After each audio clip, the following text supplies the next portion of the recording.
WWF India and Shakti Sustainable Energy Foundation. Thank you for partnering with us. May I now request the President, Dr. Sangeeta Reddy, President FICCI and Joint Managing Director, Apollo Hospitals, to please deliver her welcome address. Good afternoon, ladies and gentlemen. Namaskar. Shri Nitin Gadkari ji, Minister for Road, Transport and Highways and Micro and Small and Medium Enterprise, Government of India. Mr. Bharat Salhotra, the Chair of the FICCI Core Group on the India Roadmap for Low Carbon and Sustainable Mobility. Mr. Ravi Singh, Secretary General and CEO of WWF India. Dr. Patrick Oliva, co-founder of the Paris Process on Mobility and Climate. Ms. Vatsala Joseph, Interim CEO of Shakti Sustainable Energy Foundation, leads members of the working group who were part of this great initiative, Secretary General FICCI and the entire FICCI team, those of you participants who have joined us from within and outside India, ladies and gentlemen, members of the press, it is indeed a great pleasure for me to welcome you all to the launch of the India Roadmap for Low Carbon and Sustainable Mobility. This major initiative, led by FICCI and supported by PPMC, the Paris Process on Mobility and Climate Change, also supported by the WWF and Shakti Sustainable Energy as knowledge partners, is culminating today after 2 years of hard work. And there could not be a better time. A time when people are waking up in the morning and realizing that the air is fresher, that nature has time to renew itself, that the transport on the roads was much less during the lockdown, and we realized the value of clean air and a sustainable earth. I take this opportunity to commend you, Gadkari ji, for your exemplary leadership and vision on transforming the mobility landscape in India. We have heard you multiple times talk about the power of the waterways, and I realize that you are looking at efficiency, capability, and sustainability at the core of everything that you say. We thank you for giving FICCI the opportunity to work closely with your ministry on multiple counts, and also for your presence today at this program. As we welcome you, we realize that your presence here will give a further impetus to the value of this wonderful report. The India Roadmap on Low Carbon and Sustainability Movement is a bottoms-up, stakeholder-driven, actionable vision with an operational focus on the transport sector and in the context of the Sustainable Development Goals, as well as the objective of India's nationally determined contribution, the NDCs, under the Paris Agreement, so the SDGs and the NDCs. It provides a direction for policy making to catalyze the transition to low carbon and sustainable mobility through an integrated approach. I want to specifically quote here that the approach is not just about moving vehicles, it is about moving people. It is a thrust on public transportation and a sharp focus on sustainable fuels and renewable-based transport. India's commitment to climate goals and its ambitious initiatives undertaken by the government through extensive stakeholder and interministerial consultations are already leading the path towards a new transition. And this will be an important contributor to the economic growth, to the transport sector's transition to a low carbon and sustainable trajectory, and also help in India achieving its goal of a $5 trillion economy in multiple ways. The roadmap recognizes congestion and air pollution at the heart of the problem to decarbonize. The key message is also a paradigm shift from building infrastructure to move vehicles to building infrastructure to move people and goods. The 8 components provide a comprehensive and holistic framework and an actionable set of outcomes, which I will leave to our very capable chair to present shortly. The India Roadmap also recognizes the need for the government and the private sector and stakeholders to work together. It looks into details of the important use of science, technology, new innovations in building new solutions towards this. And while several ministries have been looking at different modes of transport, and the need for interconnectedness, it is even more important and critical for the integration and the efficiency of different modes of transport to be a cornerstone in this transition to low mobility, while at the same time achieving an important aspect of the ease of doing business and reducing the logistics cost, as well as enhancing the logistics capability to India because of our other stated ambition to be a significant manufacturing hub for the world. This initiative has been unique in its approach, involving diverse stakeholders from industry, research, think tanks, NGOs, and stakeholder consultation. I extend my heartfelt thanks to all the chairs and the working groups for their tireless work, for the involvement of 45 experts from 35 different countries. I thank our various partners and the Secretariat for the immense work they've put in. And once again, Gadkari ji, as we welcome you, we are very happy that this report is receiving your blessings. Our journey does not end here.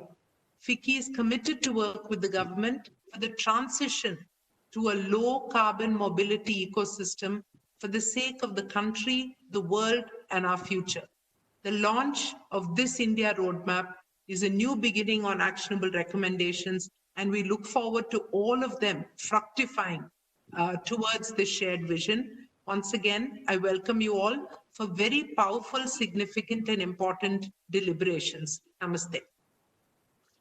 Thank you, President Dr. Reddy, for that introduction and welcome address. May I now invite Mr. Bharat Salotra, Chair FICCI Co-Group on India Roadmap for Low Carbon and Sustainable Mobility and Managing Director, Runmas India Private Limited, to present on the roadmap.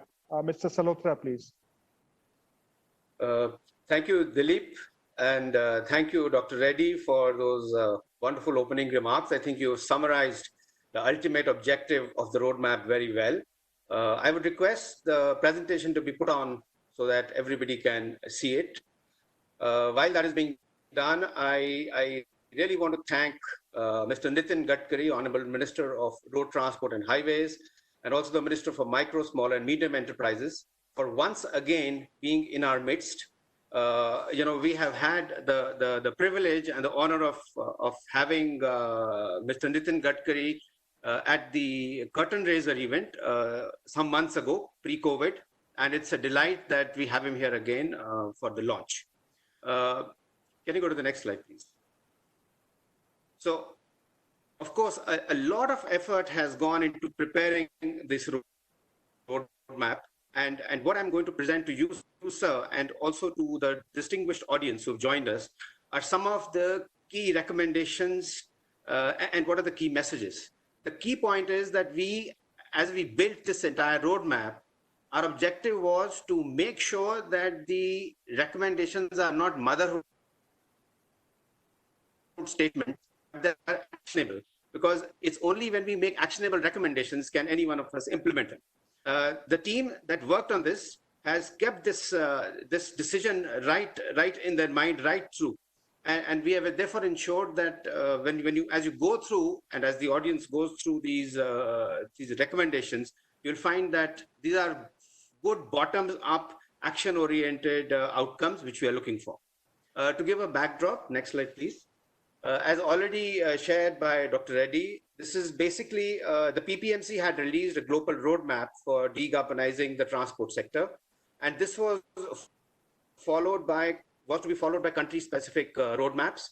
PPMC had then approached FICCI to lead the development of the India roadmap, and to do that, we adopted a very multi-stakeholder consultative approach comprising of industry, of government, of think tanks, research institutions, as well as the civil society. So we hope that the recommendations and the report is a well-rounded report, keeping all the multiple stakeholders in mind. The objective was, of course, next slide, please, was to prepare an integrated vision for a shared, clean, connected, and sustainable mobility system. And to that end, FICCI had engaged with 3 knowledge partners, which is the PPMC, the World Wildlife Fund, and the Shakti Foundation for building the roadmap. Next slide. The total roadmap was actually divided into 8 components. And as you can see, these cover the entire gamut of transportation, urban, rural, passenger, freight, supply chains, technology, as well as economic levers which are needed for ensuring clean mobility. So in a sense, these 8 themes or components, they encapsulate the entire space of transport and all the challenges that the country faces on multiple fronts. The key 2 areas that we focused on was the congestion, number 1, and second is the air pollution and the high carbon content. So the idea was to take a very overarching view by dividing the work into multiple components and then work towards a common roadmap. Next. As Dr. Reddy mentioned out, this has been basically 2 years of intense work, of dedicated work with about 45 subject matter experts coming from 36 different organizations. And these different organizations include the operators, bus operators, include organizations which are providing shared mobility, include the OEMs, include those who supply power. And so a very, very comprehensive, integrated, cross-industry, cross-stakeholder approach has been adopted. These 8 components were each headed by one lead. And in turn, each of the leads in turn had about 6 or 7, and sometimes even 8 to 10 members. And each of these components then put the report together, which then was kind of amalgamated and put together to come up with the common report. As already said, it was a multi-stakeholder driven process. The teams went not just traveled to different parts of the country, to Bangalore, to Mumbai, and also continued with a continuous engagement process across the country. So again, it covers the entire geography. Here's a list of the 8 leads. As you can see from the profile and the description, all of them have a very illustrious team of people. I'm thankful to them for all the effort that they put in and supported the chair for putting together this roadmap. So I would now like to focus on some of the key messages. Of course, there are a number of recommendations which are there in the report, and it's not possible to cover all of them, but we focus on some of the key themes. So the first theme is basically to rebuild our governance structures, because if we don't build our structures, we don't get the right outcomes. Looking at the global evolution of how governance structures have come up, we think it's high time that as a nation, we define a citizens' charter for mobility. And that citizens' charter should be at a national level, at a state level, as well as at a city level. It should define a set of mobility goals, which then kind of become the binding mandate for all activity and all action that happens around transport. It's also important, what we've recommended is a national transport authority on the lines of the Central Electricity, on the lines of the TRAI, which would then define at a national level the global standards and the kind of regulation that is needed in public transport. And under that, to have state transport authority and a city level transport authority. The third one relates to UMTA. So of course, UMTA has been around, Urban Metropolitan Transport Authority has been around for some years. But what we have noticed is that it is not adequately empowered. So until and unless we empower it with the power to procure land, to raise and allocate funds, plan infrastructure, and operate the entire mobility system in a city, we are likely to continue to move in isolated, silos, and that would never get us to where we want to get. So therefore, the idea is to have UMTA, a well-empowered body, which defines how much allocation must happen to each of the modes, and to also oversee the implementation of the creation of the infrastructure. And last but not the least, important to set up a service port development authority, which takes care of all those interface points of all the interface infrastructure points. For example, bus ports, multimodal terminals, and any point where there's an interface between the transport and the public. So this is the fourth recommendation. So all of these comprise or focus on building governance structures. The next point, as Dr. Reddy put, was the time has come now for us to start focusing on building infrastructure to move people rather than building infrastructure to move vehicles. And again, of course, there is an excellent National Transport Development Policy, which had a committee which had given recommendations. We have pushed strongly for implementation of the National Transport Policy. Secondly, to build a framework for capturing all externalities for each mode. What happens, what has been noticed is that very often certain modes of transport do not consider, when we build the infrastructure for those, they do not take into account all the negative externalities as well as positive externalities. If you took a road, for example, the impact that it has on carbon emissions because of the traffic that moves on it is not often considered. So in order to be able to have an optimal intermodal mix for resource allocation, it's important to develop a framework for capturing all these and then to evaluate individual modes based on their on the best outcomes. Last but not the least is the need for an integrated approach to building modern railway stations, bus ports, and air and seaports. Very often these are treated as separate, isolated infrastructure without looking at the impact that each of these modern infrastructure developments would have in the area around. I mean, suppose we talk about New Delhi Station, then it's important to look at how the entire station would evolve as we move forward. And for that, a proper modeling exercise needs to be done. The next series of recommendations are again on incentivizing public transport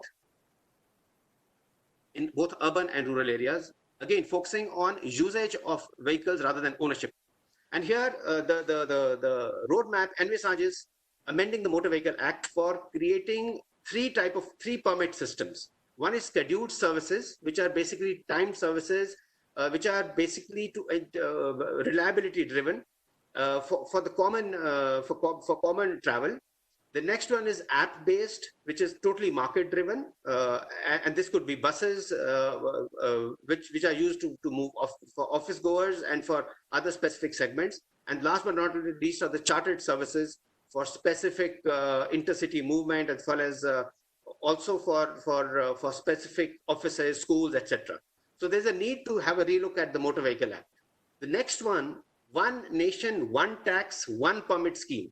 It's high time we did that, because in several interstate transport, we have seen that there is a serious issue in terms of how taxation is charged. So it's in order to promote public transport, this becomes a very important piece of the puzzle. We have to, as a nation, increase the cost of private ownership, but obviously that cannot happen unless we have public transport. So these are for the medium term. It's important to enforce congestion charges, road user charges, and all that is now possible now that there is the FASTag device, which is now coming on every private vehicle. It's possible to charge directly to do congestion charging, as happens in several developed cities of the world, including Singapore and Paris, etc. All the funds that are collected this way through congestion charging and on-street parking charges should then be diverted for building the infrastructure for pedestrian as well as for non-motorized transport. Next.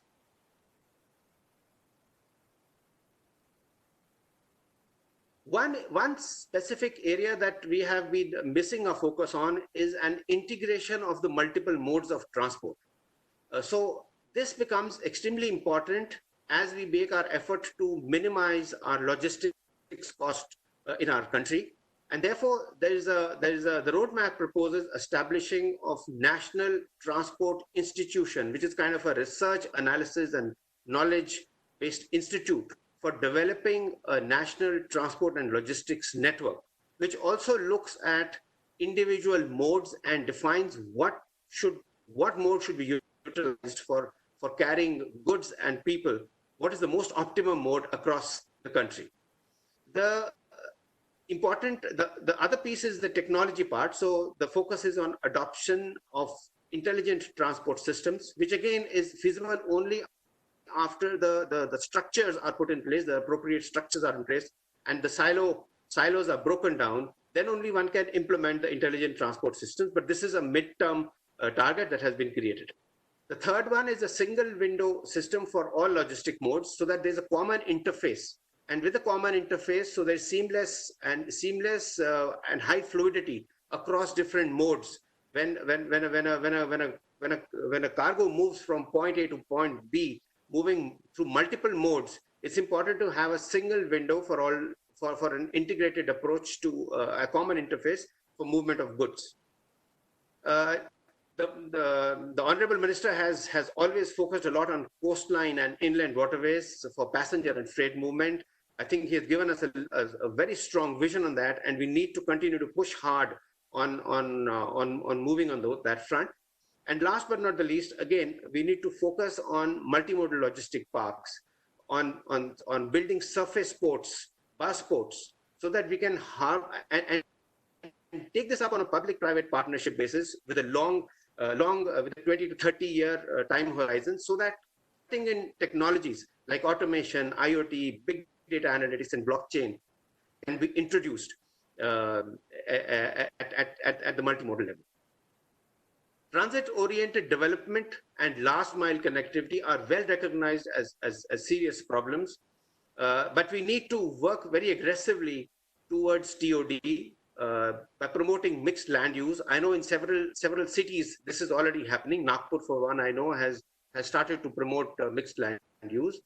Non-motorized transport infrastructure continues to take a back seat because we continue to focus on vehicles rather than on moving people. That needs to change. We need to have low emission and zero emission zones in our cities.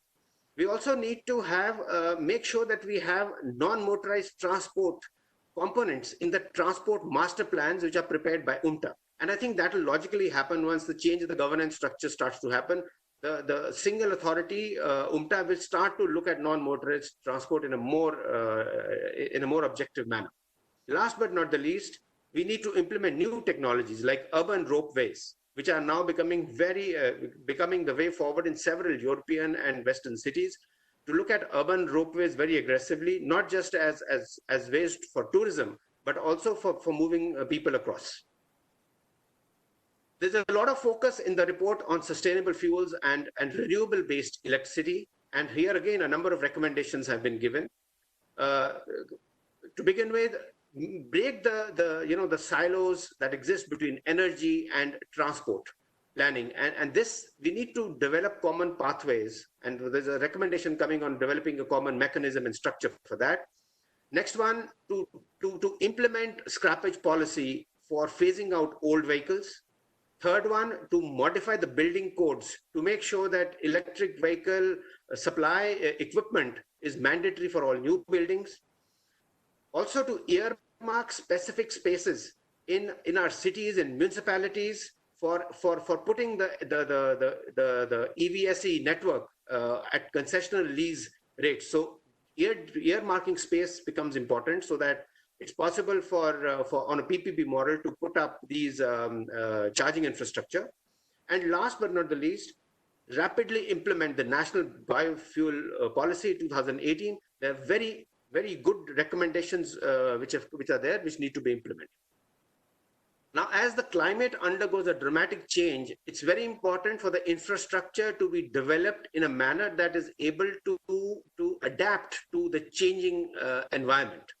And this requires a very, very organized approach. So to begin with, a clear risk evaluation tools, climate risk evaluation tools need to be developed, and they need to be incorporated into right at the design stage for every new infrastructure that is built.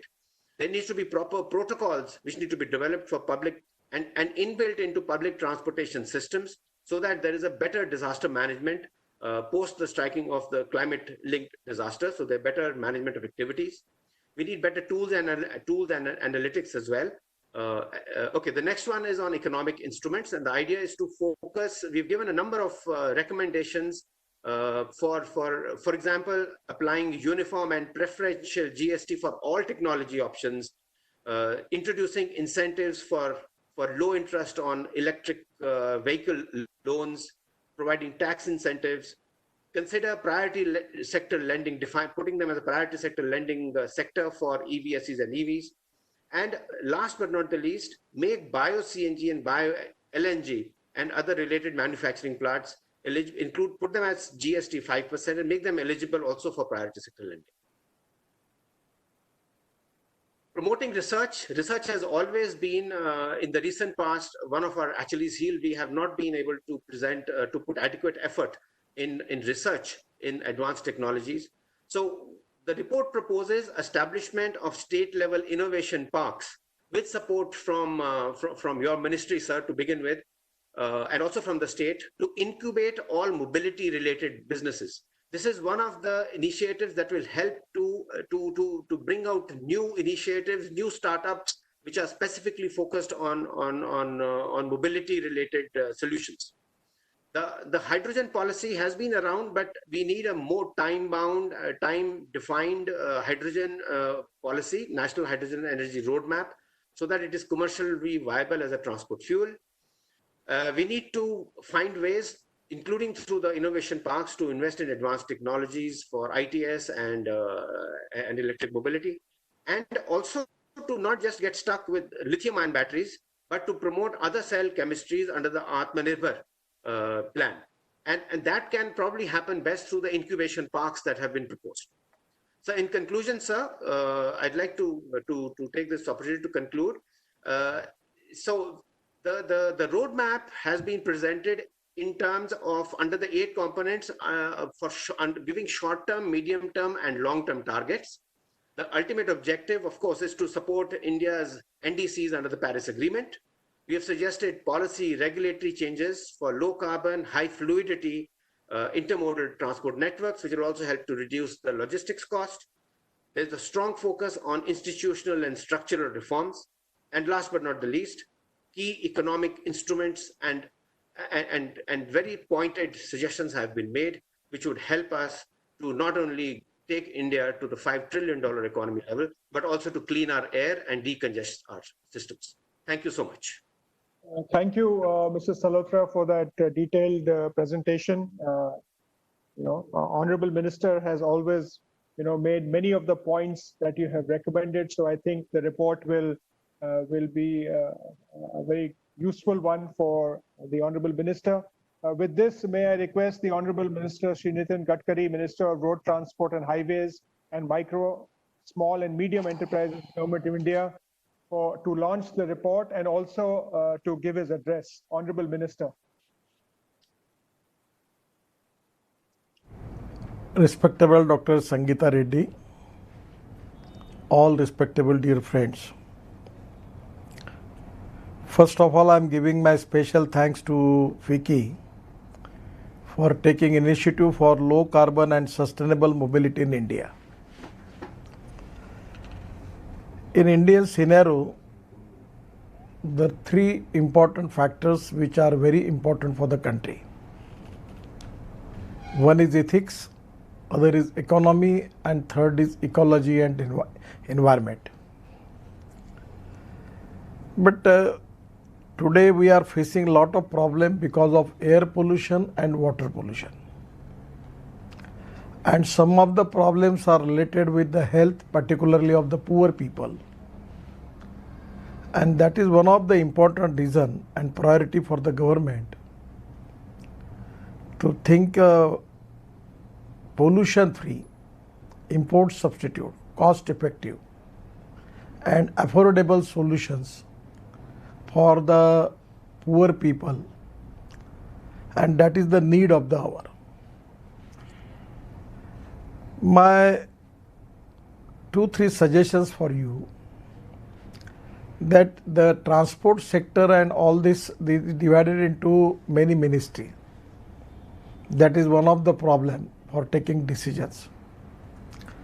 And other problem is this is in concurrent list. So without considering the political problems and political limitations, we have one government in the center and other party government in the state. So we need to understand practical politics and limitation of politics actually. On the basis of that, we need to frame the policy. By and large, lot of things you are absolutely correct. But when it comes to implementation level, it is very difficult to convince the people. I am giving an example for this Motor Vehicle Act. How much day I have to convince state government and the political parties and leaders to clear this bill from Lok Sabha and Rajya Sabha. I can write book on this subject. So there is a lot of complications. So first of all, by understanding political limitations, economic limitations also, then we need to frame the policy. And that's the reason I will request you that presently the state transport is for the public transport, state public transport is the subject majority related with the state government. And there are two types of transport, particularly the transport from one city to another city, and other is the city transport. And now today also we need to concern economic viability. And without considering economic viability, it is easy to tell you that you construct Demas railway stations, multimodal hubs, then make some bus ports and convert into it.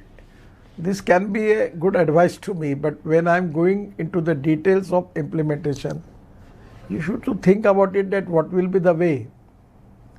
Because now, because of COVID-19 also, the state government and central government, they are facing economic crisis.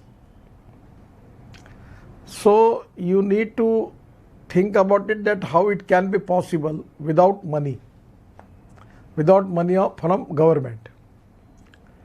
Actually, with my small experience, I am sure that for implementing of 90% of your recommendation, we don't need government money.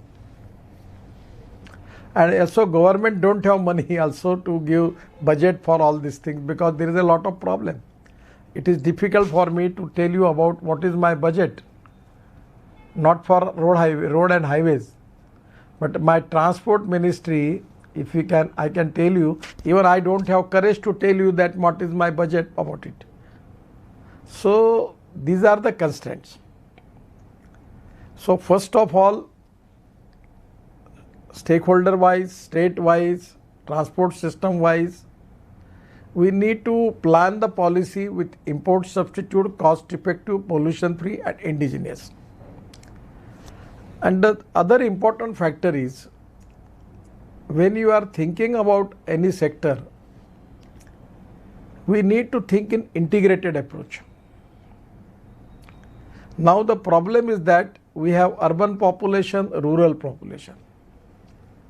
We have 115 aspirant districts, and a particular the area which is already economically, educationally, socially backward, that is in agriculture, rural, tribal, particularly the forest and tribal area. And 115 districts are also, they are aspirant districts, their per capita income and growth is very, very negligible. And that is one of the reasons that we are facing economic problem as whole. We need to concentrate on agriculture, rural, tribal, particularly the forest area, to create more employment potential and eradicate the poverty. You cannot think only about the urban population and all the issues which are related with them. They are important. But the urban issues which we are facing, it is only because of the first important reason is we are not resolving the issue related with rural agriculture, tribal, and particularly the villages. There we are facing the problem and we are not going to address them. That's the reason there is a migration and people are coming from rural area to urban area. Delhi, Mumbai, Bangalore, Chennai. We know what are the problems the cities are facing. So for this reason, I will request you, first of all, we need to make industrial clusters, smart cities, smart villages. We need to decongest big cities. I am giving a small example. Somewhere we need to think as far as the pollution is concerned in Delhi, for example. Now we have constructed Delhi ring road of 12,000 crore. Now the traffic from Kashmir, then Punjab, Haryana, then Uttarakhand, Himachal, going to Uttar Pradesh, Maharashtra or Gujarat. Previously the traffic was going through the main part of Delhi. Now the ring road is easterly bypass and easterly bypass is there. So big traffic is diverted. Now somewhere we need to take the decision that we should not allow any type of godowns, particularly in the city area. Either it for hardware, for either waste material or for the grocery or for anything, fruit, vegetables, pre-cooling plant, cold storage, logistic park, truck terminals, truck maintenance, truck terminals, and then we can make this driver club there. We can make the arrangement of making servicing, maintaining everything there out of Delhi. We can reduce the pollution in Delhi. And that is economically viable. When the people are entering into Delhi with their diesel vehicle, every time they change the gear and creating more pollution in Delhi. So somewhere we need to plan decongestion of the metro cities. And there we can make the policy by which we can reduce the pollution.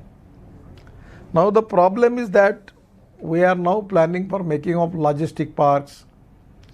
Unfortunately, one of the problem which I am facing, actually our first priority is for water transport, but second priority for railway and third priority for the road. But unfortunately, the traffic density on the road is increased every time. We are taking share of railway. We are taking actually waterways. We are not in a very better position. But now the Ganga waterways is now completed. But what we need cooperation from the institution like FICCI, that now the waterways is completed. It's from Varanasi to Haldia. And these are multimodal hub. Varanasi we have completed. Then even the Sahibganj is also inaugurated by Prime Minister. And Haldia and Gazipur is in the last process. We are going to complete it. And there are 40 river ports. But still, actually, economically it is viable. It's from Varanasi to Haldia. Then Haldia, the Bengal Sea is there. Then again we can enter into Brahmaputra where dredging is completed. Then we have also completed dredging up to Mungli port in Bangladesh with our own cost. Then we completed dredging in Barak river. And now we can take any type of material, and a 3-meter draft is there. We can take it from Varanasi to China. Even we can go up to Myanmar, Southeast Asia, Northeast, everywhere. But still we are not getting good response from the industry and the business people. Actually going by road cost is for example 10 rupees. And going by railway is 6 rupees, and going by waterways is 1 rupees. And now we are trying to change the fuel, it comes to 50 paisa. So it is economically viable, but there are a lot of problems. Actually practical level, a lot of problems are there. Actually we have 7,500 kilometers of seafront is available. Just I remember before 1 year, we have taken steel from Visakhapatnam, from Steel Authority of India, taking it to Kandla, Mumbai and Kochi. So somewhere now coal is transported by railway and by road. Coal is available in Orissa. So my idea was that the 2 lakh ton of ship, they will take actually from Paradip port to Talcher. Our already one waterway is sanctioned. We are working on that. One railway line is also sanctioned, and by which from Talcher we can take the coal there, coming to a big coal depot in Paradip port, and taking 2 lakh ton of ship from taking coal from Paradip to Kandla. We can take it to the big port available near to Kandla. Adani's port also is there. We can take it up to Mumbai also, or somewhere we can take it up to Dahanu. And if Maharashtra government and Gujarat government for their thermal power plant, if they can use this coal, the cost of power will be reduced by 1 rupees per unit. That is the effect. But now we are not succeeded in all these things because all departments are different. We need integrated approach, and somewhere what I feel that somewhere regarding the pollution, it is really a big concern, and that is where somewhere we need to think integratedly and considering all the departments, and then we need to frame the policy for that. So it's really a good effort. You have already done a lot of jobs. But the other thing is related with this public transport. 100% this is the time for the country that we need to develop good quality of public transport. For example, I am giving an example from Jaipur to Delhi, or Chandigarh to Delhi, Lucknow to Delhi, Jalandhar to Delhi, or somewhere Jammu to Delhi, or Delhi to Ahmedabad, Delhi to going up to Indore, Bhopal. If there is a private transport service, air conditioned good buses on electric, we can save a lot of import substitute fuel. We can use it, and already we have sanction giving a suggestion to state government that the buses on electric and biofuel, they don't need permit. We given advisory to the state government, but they don't want to listen. There are various reasons for that, but because of that, their one of the problem is their revenue loss is there. So no one want to give permission for that. So public-private investment in public transport is most important thing, and for that reason, the London transport model is the successful model. The London transport model, they have 9 transporters with the same color double-decker buses, good quality buses, some of the buses on electricity, and the conductor ticket rate they are controlling using the IT in it. It's using modern technology, everything. It's very good. And without London Corporation has now as a facilitator, they are giving support to these private 9 operators, and they are doing transport. Now the city transport in India, there is a good economics. Actually in Mumbai, the best bus, which that is best, is supposed to be one of the best transport area. Their performance is good. They have got good reputation. The best bus expenditure per kilometer is 115 rupees per kilometer for diesel bus.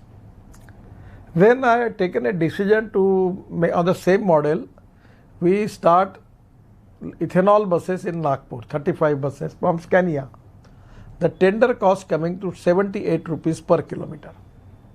And now for Pune Corporation and all over the country, they are now receive tender for electric buses. The cost coming 50 rupees per kilometer. So the 50 rupees per kilometer cost is so attractive, so economically viable, that, and after increasing the manufacturing capacity of number of buses, 100% the cost of the buses will be reduced. Again, that is to be a great benefit. So now lot of corporations are taking, but in our urban ministry, in the schemes for particular city area, we need to frame the some type of scheme by which where they can get electric buses for the city transport. That is possible. And where the economic viability is there, they don't need any government support for that. Because 115 rupees per kilometer, and here is the air conditioned bus, 50 rupees per kilometer. With the London transport model, we can at least have a potential of purchasing at least 5 to 6 lakh buses in city transport, and we can convert into it a very well disciplined manner, and we can use it. It can be a great relief to the people.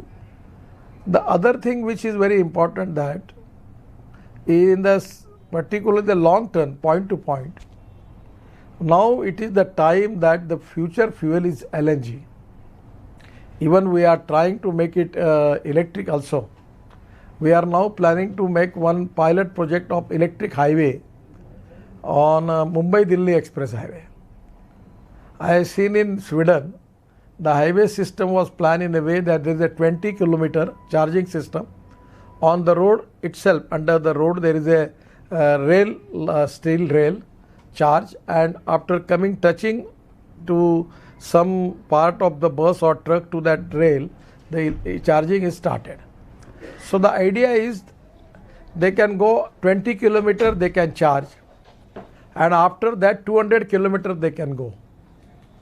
So we need to actually have the system like that. There are also 4-5 systems are there, but I feel that this can be appropriate.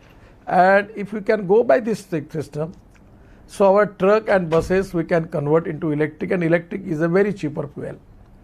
But now today we need to use LNG for the bus which is now going from one point on about 600 kilometer, 800 kilometer. LNG is the fuel. Now that can be option. So now we are planning to make LNG stations on the highways. So LNG cost is compared with diesel is now cheaper. So the most important thing is for conversion of one truck or one bus, diesel bus, into LNG, that LNG conversion cost in India is coming to 8,50,000. And conversion of diesel bus into CNG, that comes to 3 lakhs rupees something. So maybe 250 or 3 lakhs. I don't know exactly, it may be approximately to that level. But within 2 years, because of the cost of LNG is very less, within 2 years that cost we will get it back. So in Nagpur now, we are decided to convert our 400 buses from diesel to CNG. So we have now talking with a NBFC that they will finance school buses, city buses to the operator, and by which we can convert that buses into diesel into CNG.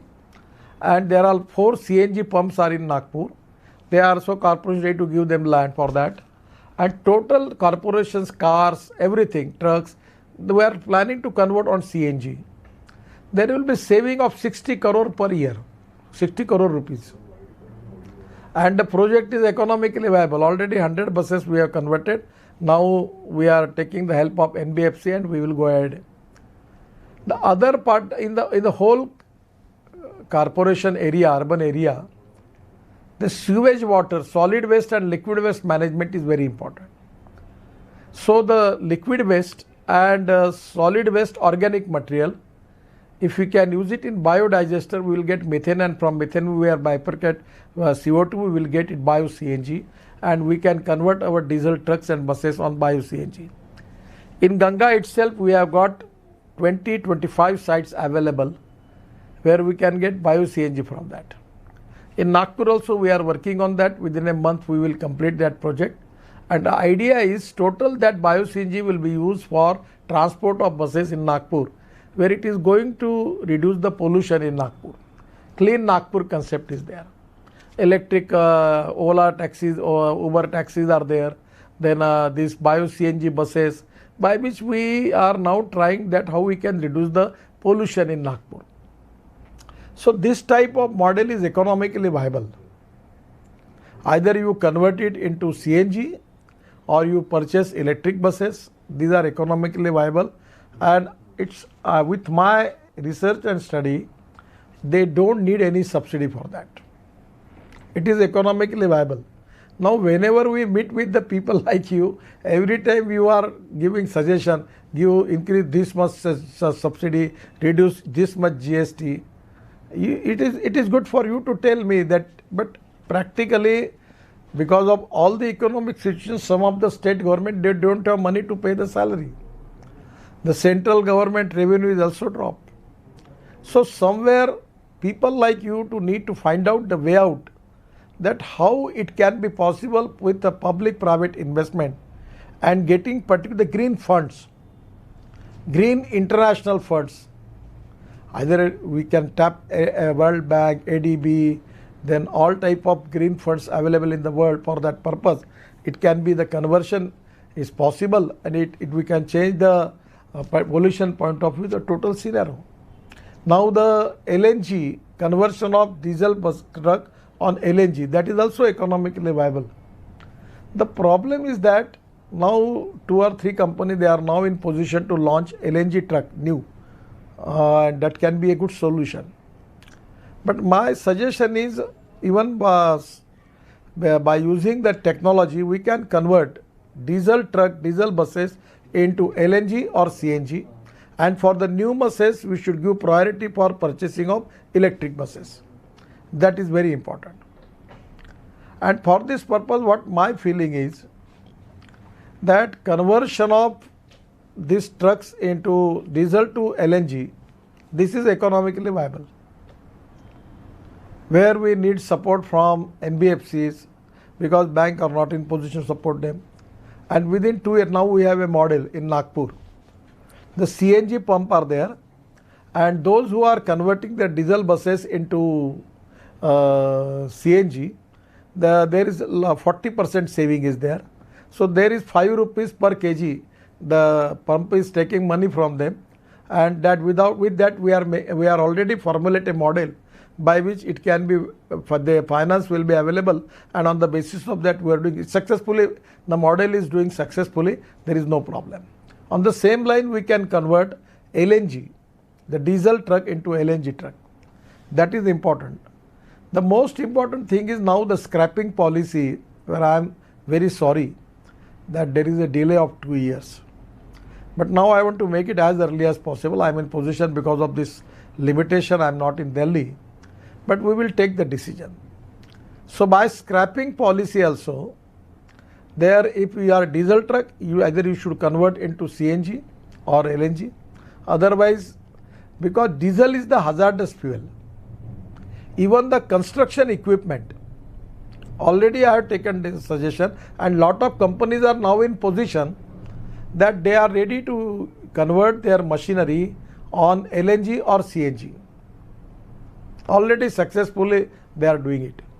Most important thing is this telecommunication towers of this company, they are using generator on diesel. They are creating lot of pollution.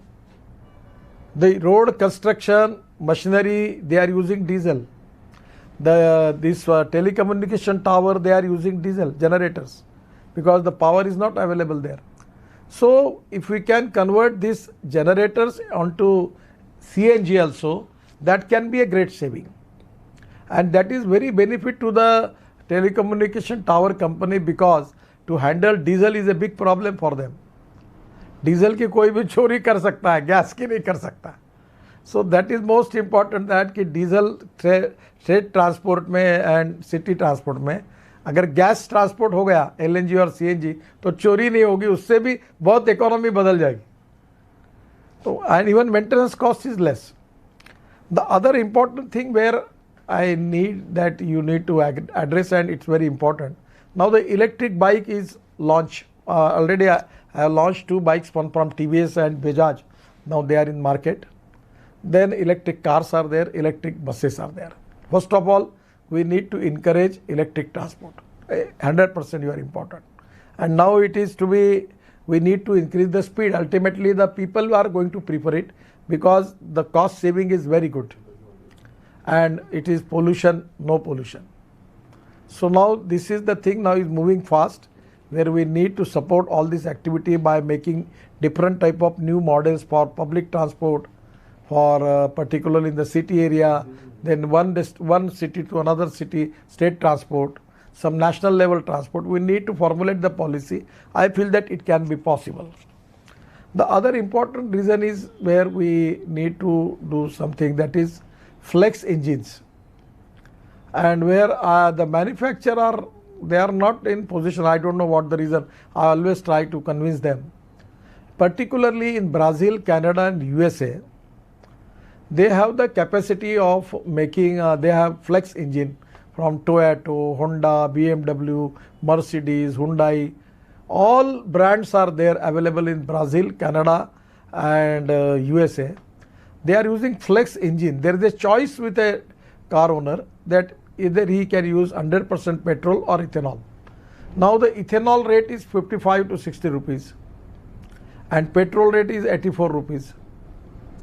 The caloric value is less, at least 15 to 20 rupees per liter saving is there. It is a choice, and ethanol less pollution, very negligible pollution. So this system presently can give us too much relief. But I don't know, there is some problem with the filter. The Bosch company has got the special patent for that, and there is some dispute between the manufacturing company and the filter they wanted. There is a, actually I don't know, but in Indian scenario, the manufacturers are not taking these flex engines. I am constantly pursuing them. If now is going to happen, nothing like that. Now our ethanol production, ethanol economy is of 20,000 crore, where it's from agriculture. We want to support. Actually, it is very important.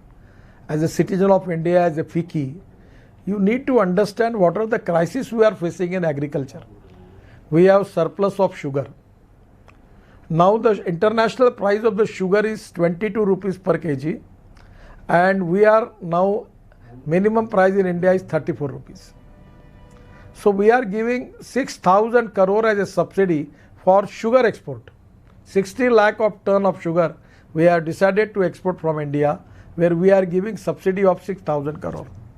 So now this is the time, in the interest of the country, in the interest of agriculture, in the interest of the poor people, in the interest of rural economy, agriculture economy, that we need to convert sugar into ethanol, not going for sugar, to reduce the production of sugar.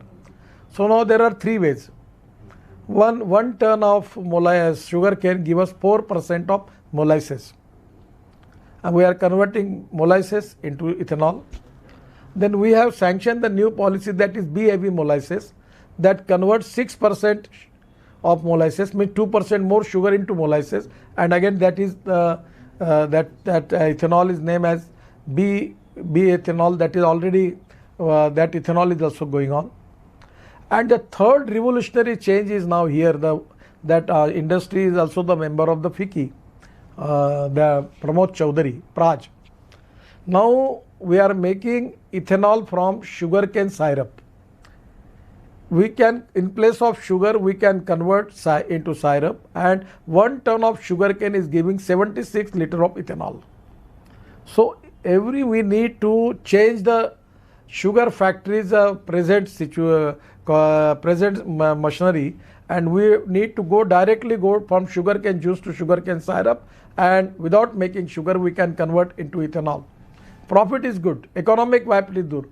Our import is very high, 6 to 7 lakh crores of import of crude oil, and we can go increase this economy up to 1 lakh crore. Oil companies are ready to purchase the ethanol. There is a shortage of ethanol, and by which I feel that this is going to helpful to agriculture. So now the other problem is we have surplus of rice, surplus of wheat. We need to change the crop pattern. In Punjab and Haryana, now we have got the rice for next 3 years, it's with us. Wheat for next 2 years, sugar for next 2 years, we have got it. And the government price, MSP price is higher. It is our duty to take it because the economic situation for farmer is not good. I am supporting that because we are facing lot of problems they are facing. So we are purchasing that. Now our international price, our market price and our MSP price is higher than international price and market price. We have to purchase that. So the government is now giving permission that conversion of rice, food grain into ethanol. So already in MSME, 10 days before we have a big video conference with the principal advisor of Prime Minister Mr. P.K. Sinha, who was previously Cabinet Secretary, he knows the subject.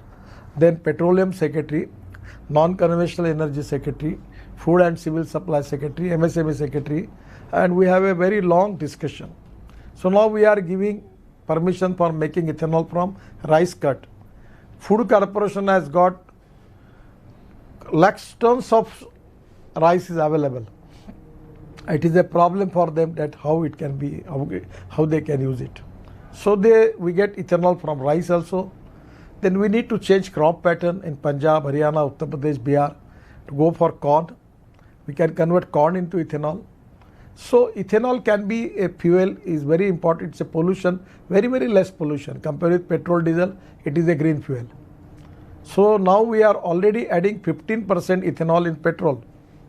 And we can separately start these flex engines, and we have got the bikes now manufactured by Bajaj and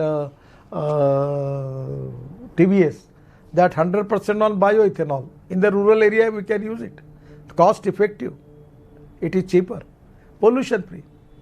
So we have to encourage them, and now I am also giving already given advisory to the state government that using two-wheeler as a taxi, it creates a lot of employment potential in the country for the small area. I am not talking about Delhi, Mumbai or metro cities, Chennai or Bangalore. I am talking about small cities, rural area. There you can use it. The third important thing is government has already taken decision to adding 15% methanol in diesel. The rate of methanol in China is 16 rupees per liter. And rate of methanol in particularly in Israel is also 16 rupees. And in India, there are some company, Deepak Fertilizer, RCF, they are making methanol. And Assam Petroleum is making methanol. The rate is 22 rupees. Compare with diesel with the same caloric value. So we can save it, and methanol also can save some carbon dioxide pollution, low carbon. So there is also saving for that. And it is an indigenous fuel, it's from coal. So this is the another option where we need to develop it. And actually what my feeling is, I will request you can think in a different parts. State transport, city transport. Now we have got the technology available for public transport on electricity. So now the Uttarakhand, Himachal, Kashmir, Arunachal, Meghalaya, Tripura, the hill area where we are using buses, taking 2 hours to go to that village. In place of that direct ropeway, cable car, funicular railway, they will go within 20 minutes. And we are unnecessary increase the cost actually and also creating more pollution. So my suggestion is, I feel that it can be possible that public transport on electricity already WAPCOS has making joint venture with the Doffelmer, who have got their 65% share in is this all public transport, electricity, ropeway, cable car, funicular railway. Now WAPCOS is ready to give that technology. Only we need to take the initiative in it. When I was Minister of Water Resources, already everything is finalized. Now it is time to start this project where we need public-private investment, and hundreds of projects are economically viable where we need the support of FICCI. When the investors are ready, no problem. We can clear there is no problem about anything from the government side. Regarding water transport, we need catamaran, hovercrafts, then amphibious seaplane. But no investor is ready in India now. That is the reason. Yeah, amphibious seaplane, economically viable. Already in Vancouver and Maldives, their seaplanes are there. The country like India, even for just because take example of Rajasthan, that we can start it from Delhi, from airstrip, and we can go into the lake of Udaipur or somewhere we can go there. The idea is actually in my mind that from airport we will take the plane and going at the back side of Taj Mahal on the Yamuna, there will be a water port, and within 20 minutes we can go up to Taj to see Taj Mahal. It is going to increase the tourism. So these are actually you divide it into different parts. Fuel part, one part, then water transport and the facility, the other part, then make it some conversion of existing diesel vehicles on LNG, then ethanol and methanol, other that is to be, we need to, the most important thing is hydrogen fuel cell. I got opportunity to run the car from Toyota on hydrogen fuel cell in Delhi. But now we need more research on that. I suggest them that the source of hydrogen will be, good source will be biomass. The biomass is available already in Haryana. We have, Mahindra is doing one project. They are converting that parali into bio-CNG. I am also making this experiment in my area. 5 ton of parali is giving 1 ton of bio-CNG. And Delhi's pollution problem is because of parali. So there will be a value addition. So this policy you can take up to a biofuel or this non-conventional energy ministry where you need to go for that. So my suggestion is make the policy, it divide into exactly, it is depending upon you, but divide into many parts with the concerned state government, concerned ministries, and considering the future. Your integrated approach is very important, multimodal and other thing. But you need to approach with implementation, which is we need to implement the program. For that reason, we need to approach different ministry that these are your issues, these are your, you need to change the policy, and if you can implement, then integrated policy which we are going to plan, we can get success for that. So department wise you need to go for that, otherwise we cannot do it. It starts from city transport to state transport. Water transport, different type of modes. For tourism we can use it. The Ganga waterway is completed. Now you can take plane, seaplane here, amphibious seaplane, and just you can go anywhere in a city or Kanpur or Lucknow, anywhere by this amphibious seaplane. I am ready to take the guarantee for giving all type of permissions and facility. You tell me the name of the investor who is ready for that. That is the problem, and government is not in position to start taking all this initiative. This is the problem. Somewhere with making research and study and making DPR with the economic viability, if you can approach to the people that this is a field where the economic viability is there, you can think about it. I feel that then it can be possible. So the investment capital is the other part, and I am very sorry, I am telling you, but don't misunderstood me. Government has not got that much fund to invest in all these things. Now the bus port, every old bus port in a city area with a prime location, the cost of that plot area is 12 to 15,000 rupees per square feet. Now there we can make big malls, big hotels, restaurants, everything with on PPP mode. We don't need any support for that, and we can make air conditioned bus station, no problem. That is viable. At least 500 to 600 bus ports are economically viable. Then there are 5 to 600 bus ports where we can give them 50% subsidy, they are viable. And there are some bus ports where we need to finance 75 to 80%. So we need public-private investment. Without that we cannot make it. I am the minister in charge for this making of bus port. I don't have money. So I now decided to give this job to NHI. NHI will invest into the land and they will construct just like toll road. They can make bus port and they will get their money back. That is the profit. It's not a charitable work. They are getting good profits from that. So which are the projects which are economically viable with public-private investment, make one category. The projects which are not economically viable, make the other category.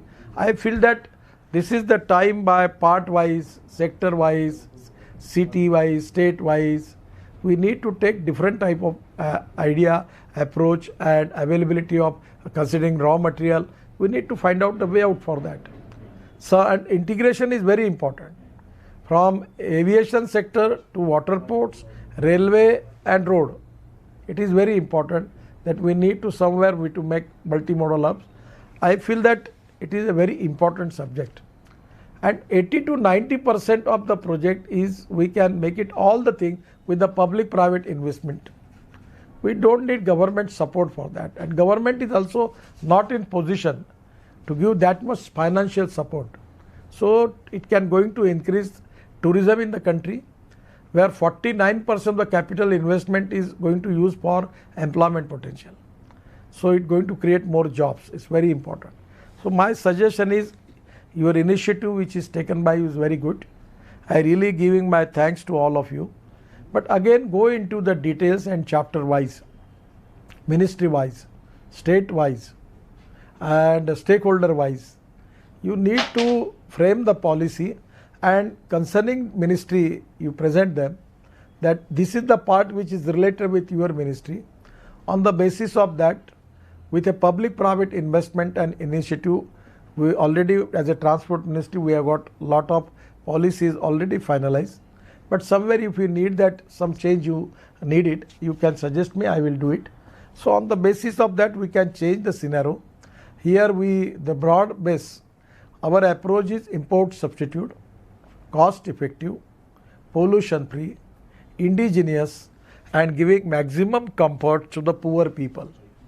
Even we can reduce the ticket rate by 25-30% by using the new innovation new innovation and technology. So my request is, you expert people can go into the details about it, and 100% my ministry will cooperate for all these things. This is a subject which is touching to my heart, and the ecology and environment is very important for the country, and particularly in the energy sector everywhere Prime Minister is very much committed for that. Already in the Paris Accord already government is committed for that. All ministries are very positive, and I feel that your as a knowledge partner, your contribution, your suggestion in the policy will be very much useful for the government, for the state and for the central. I am giving my special thanks to you, and 100% from our side we will definitely cooperate whatever the suggestion given by your committee. Thank you very much. Namaskar. Thank you, Mr. Minister. While you're a minister, you always think, operate, and work like a CEO of a company. Always you're always exhorting industry to invest in the projects where you're showing a clear line of profitability. Thank you very much for your address, and we really liked your ethics, economy, and ecology point, which is very relevant. Can we now launch the report with a short video, please?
Thank you for that. And now may we invite Mr. Ravi Singh, Secretary General and CEO of WWF India, to please address us.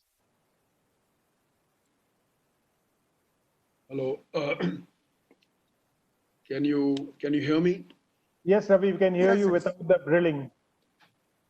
My deepest thanks to Minister Sahib Nitin Gadkari ji for his comprehensive coverage of what action we should undertake. I particularly am. I'd like to I signify his mention not once but several times about the importance of ecology and environment. And if you all recall, in the curtain raiser to this event, he came for the meeting under severe time pressure and continued to mention this aspect and this important issue for our country, and also to take the time to explain in great detail how all this should be done and achieved. I thank FICCI, PPM, and Shakti Foundation, and all the experts, more than 40 people who put this together. I would, unfortunately, from the time that we were in the curtain raiser and now, the world has changed. And I think in this time, apart from the eight areas that we have outlined, we should bring in a safeguards for COVID-19 in our planning as we go forward. And in the transportation and in the urban aspects, I think this should be there. I am struck by one particular point. Mention was made by Minister about the transportation systems in different cities. In parts of Germany, you take one ticket for train, trams, boat, and bus. And this is also there in several other parts of Europe. And even if we can bring about this convergence, I think some of the other aspects of fuel and all, bringing those institutions together might be available to us. The need to bring in green funds to invest, bring in PPP, investment by industry, are all important aspects. And I'm very, very keen to share this particular issue, that when I started in this particular area of the environment, started studying it, all the time from the 1970s, there were people who wanted the conservation of the environment were talking separately. Today, the conversation of industry and associations like FICCI are like we were talking together to make this into a better place, a better world. I'm grateful for that. I would request two things. One is the consciousness, the fact that India is committed to our NDCs and what we are discussing is part of the NDCs and the Paris Accord. And two, that we should now take this opportunity to really test out our findings, just like Minister Gadkari Sahab has said, on maybe cities like Coimbatore, Indore, Dehradun, Amritsar, Nagpur, others, to really see if we were to bring this together, what will it take for us to do and what time it will take and what investments are required. Thank you. Thank you very much, sir. Thank you. Thank you. Thank you very much. Thank you, Ravi, for that. And we would now request and climate to please address us. Patrick, over to you, please.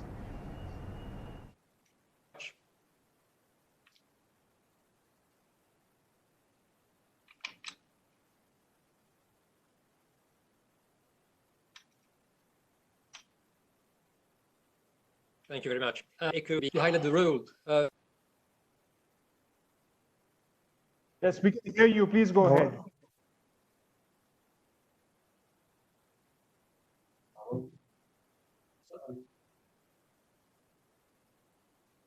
The very instrumental role also the Mission Foundation.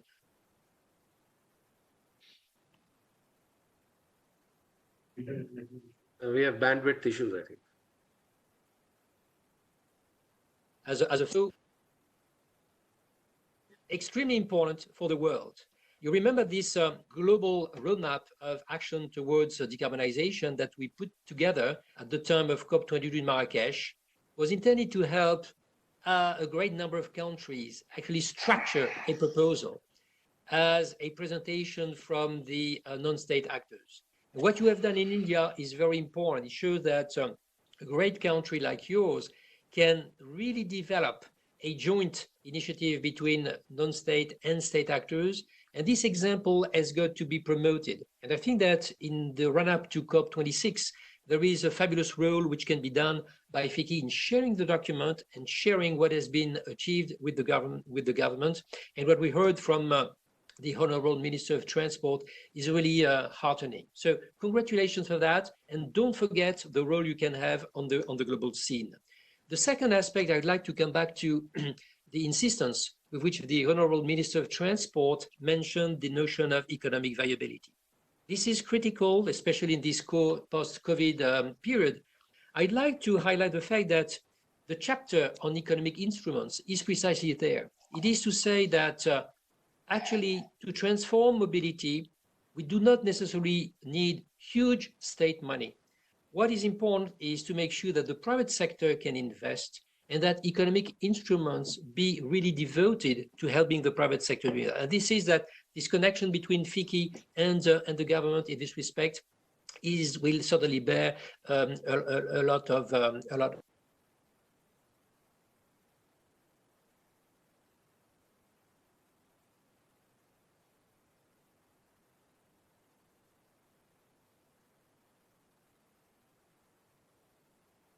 We lost Patrick.